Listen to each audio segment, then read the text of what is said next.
Fala pessoal, esse é o quarto vídeo da série Paideia do Werner Jäger e hoje nós vamos falar sobre o Homero como educador da Grécia. Já no tempo de Platão era comum as pessoas falarem que o Homero ele sim era o educador de toda a Grécia, né? Então isso aí é fato consumado, o Jäger fala isso. Porém, na Grécia, como a gente já falou nos vídeos anteriores, né, não se a arte e a poesia épica ela não era dividida esteticamente, como só o cristianismo veio a fazer isso, como nós católicos viemos a fazer isso, para aproveitarmos da forma clássica o poder, o instrumento de educação e a fonte de prazer, né? Mas houve essa divisão posterior por nós porque se ignorava o paganismo intrínseco àquelas obras. Então, mas para os gregos era tudo uma coisa só, né? Bom, e não é todo tipo de poesia que era educativa para eles. A poesia, para ser educativa, ela tinha que mergulhar nas profundezas das questões humanas, né? Do mais íntimo do homem, das questões mais profundas do homem e dos anseios espirituais. E por que a arte como instrumento de educação? É porque os gregos já entendiam que ela tinha um fator ilimitante de espiritual, poder espiritual, de essências, de mudanças, de interpretações e de abordagens e conversão espiritual ilimitada, né? Eu quero ler um trechinho aqui para vocês sobre a concentração da realidade espiritual nas artes, tá? Por outro lado, os valores mais elevados ganham em geral por meio da expressão artística, significado permanente e força emocional capaz de mover os homens. A arte tem um poder ilimitado de conversão espiritual. É o que os gregos chamaram psicogogia. Só ela possui ao mesmo tempo a validade universal e a plenitude imediata e viva, que são as condições mais importantes da ação educativa. Essas condições não são de modo nenhum válidas para a poesia de todas as épocas, nem sequer sem exceção para os gregos. Tampouco se limitam a esta, mas aplicam-se a ela mais que a nenhuma outra, pois dela derivam quanto ao fundamental. E por que a epopeia era tão importante? Porque ela tinha um pathos do sublime destino heróico, né? Então, e o sopro espiritual da Ilíada é esse pathos, e o ethos e da cultura aristotélica, da cultura aristotélica não, encontrada na Odisseia, que são os dois poemas fundamentais, homéricos e fundamentais para a educação grega, como havíamos comentado nos vídeos anteriores.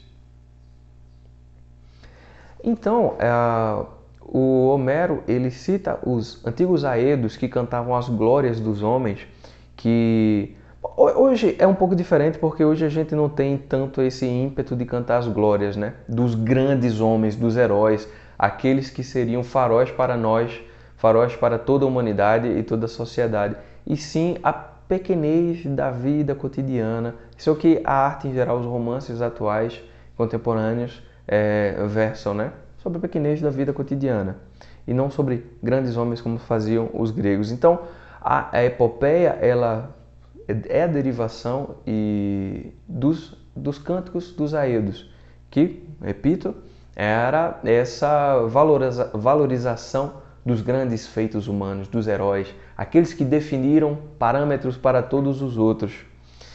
E a Ilíada é exatamente isso, é o cântico do grande herói, do grande Aquiles. Portanto, a tragédia é a sua sucessora, e portanto ela foi e tem a grande estatura que tem na cultura grega, que por sinal chegou até nós, né? Então a tragédia é sim também outro fato desse tipo. Só um parênteses aqui, a tragédia ela significa o grito do boi, né? Quando o boi era sacrificado dentro nas festividades para o deus Dionísio. Então, a tragédia significa isso, é o canto do boi.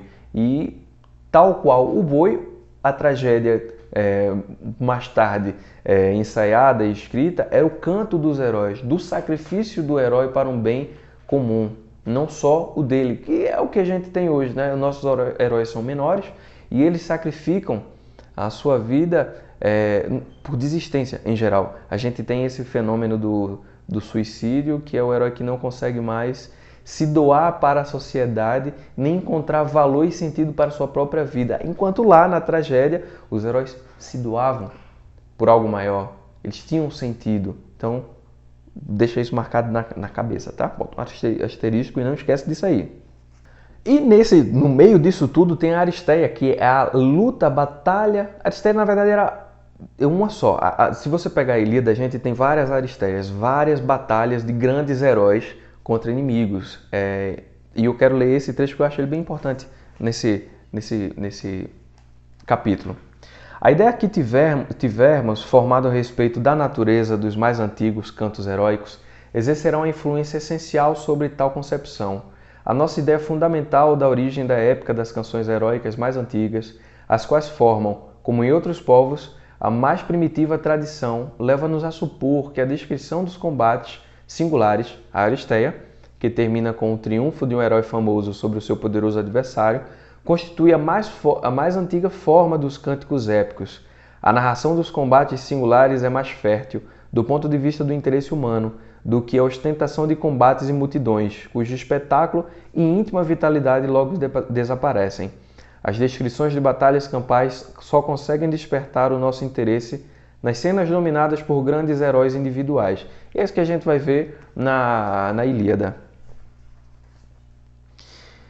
O poeta da Ilíada interrompe a narração da guerra de Troia pela descrição da cólera de Aquiles e respectiva consequência, bem como pela de um certo número de combates individuais, como a Aristeia de Diomedes, a de Agamemnon, Menelau e os duelos entre Menelau e Paris, e entre Itu e Ajax. Todos episódios já em si mais ou menos significativos. Então, a Ilíada, ela é toda a ereté dos grandes heróis, E os exemplos a serem dados, né? Da purificação do homem, da sua devoção, de como produzir uma boa areté e de como se integrar e fazer-se famoso. Tem uma descrição que eu vou deixar nos comentários aqui sobre o escudo de Aquiles, que lá representa toda a civilização, toda a humanidade e todas as experiências humanas vividas ali.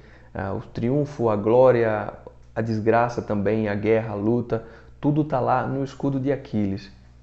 E a gente também tem esse aspecto do envolvimento dos deuses e como os deuses se envolviam na vida humana, né? Na Ilíada eles tomam muito partido entre os troianos e os aqueus, os gregos. Mas já na Odisseia tem isso também, mas logo no início Zeus deixa claro que por mais que os homens culpem a providência divina, as ações dos deuses em suas vidas, eles sim possuem a responsabilidade nas suas escolhas e nas consequências das suas escolhas. E aí isso vai entrar aquela questão da híbris e da dique, ou diké, que eu não sei se vai ser abordada aqui, eu acredito que vai ser abordada aqui sim, e a gente vai chegar nesse ponto. Então eu não vou falar nada a respeito disso, tá? Só que é importantíssima a influência do Homero na criação e na educação do homem grego. Tanto também para falar o seu fundamento mais profundo são as qualidades inatas e hereditárias do sangue e da raça.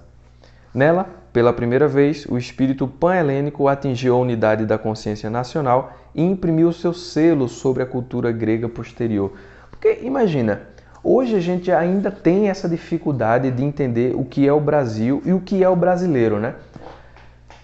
Foi um esforço feito pelos nossos primeiros grandes romancistas e poetas, mas que eu acredito que e a naturalidade, né, falar que o brasileiro era o índio, né, a figura profundamente brasileira, era o nativo, o índio, mas que ainda não ficou muito claro, né?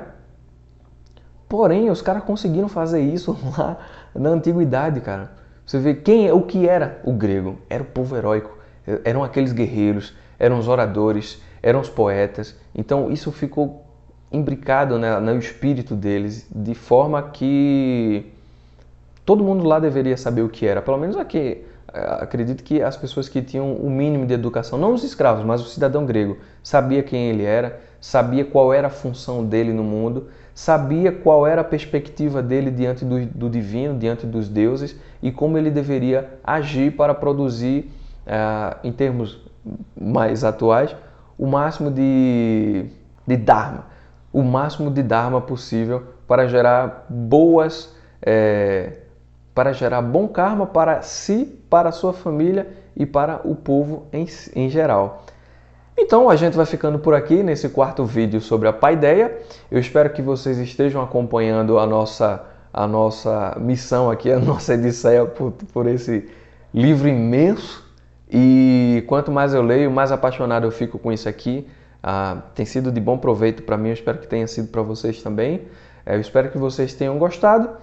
Não se esqueçam de se inscrever no canal, de ativar o sininho, de curtir o vídeo e deixar um comentário, que vai me ajudar bastante.